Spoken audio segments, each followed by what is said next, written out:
कल कांग्रेस पार्टी की कार्यसमिति ने एक आश्चर्यजनक और देश विरोधी फैसला लिया है।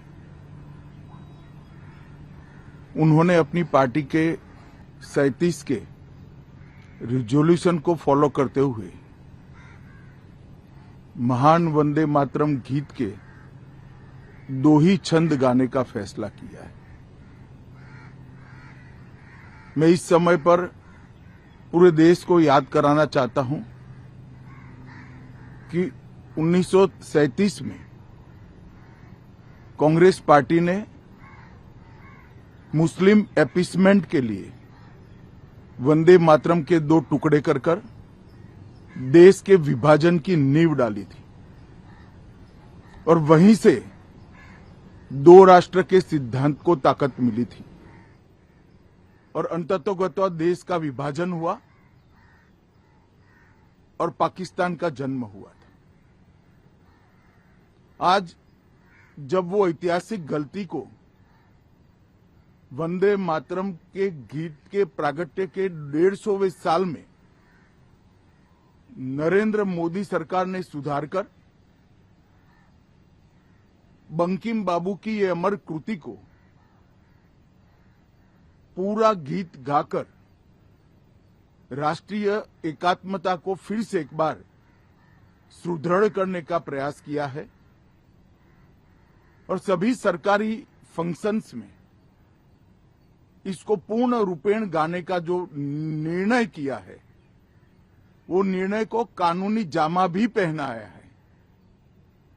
इसकी अवहेलना करने का कांग्रेस ने कल निर्णय किया है। कांग्रेस का ये निर्णय केवल और केवल इनकी घोर तुष्टीकरण की नीति की पुष्टि करता है। वोट बैंक के तुष्टीकरण के लिए उन्होंने स्वर्गीय बंकिम बाबू के इस अमर कृति का न केवल अपमान किया है, वो लाखों शहीदों का भी अपमान किया है जो वंदे मातरम का नारा लगाते लगाते देश की आजादी के लिए फांसी पर चढ़ गए, जिन्होंने कई साल जेल में काटे। आज कांग्रेस पार्टी 1937 का अपनी पार्टी का रिजोल्यूशन मान रही है और पार्लियामेंट के एक्ट को नकार रही है। मुझे तो बड़ा आश्चर्य है, श्री राहुल गांधी की नेतृत्व में कांग्रेस पार्टी फिर एक बार इस देश में तुष्टीकरण की राजनीति को पुरजोश तरीके से आगे बढ़ा रही है।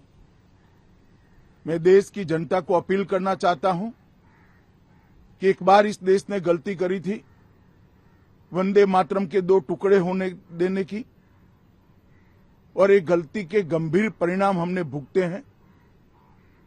अब देश की जनता एकजुट हो और कांग्रेस पार्टी के इस फैसले के खिलाफ आवाज बुलंद करे कि अब इस देश में तुष्टीकरण की राजनीति नहीं चलेगी। ये आजाद देश है।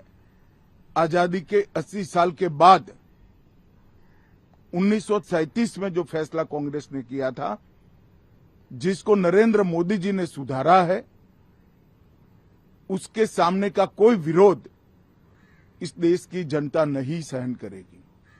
भारतीय जनता पार्टी कांग्रेस पार्टी के इस फैसले की कड़ी निंदा करती है और हम इसका जनता के बीच में और विधायी सदनों में भी पुरजोश विरोध करेंगे।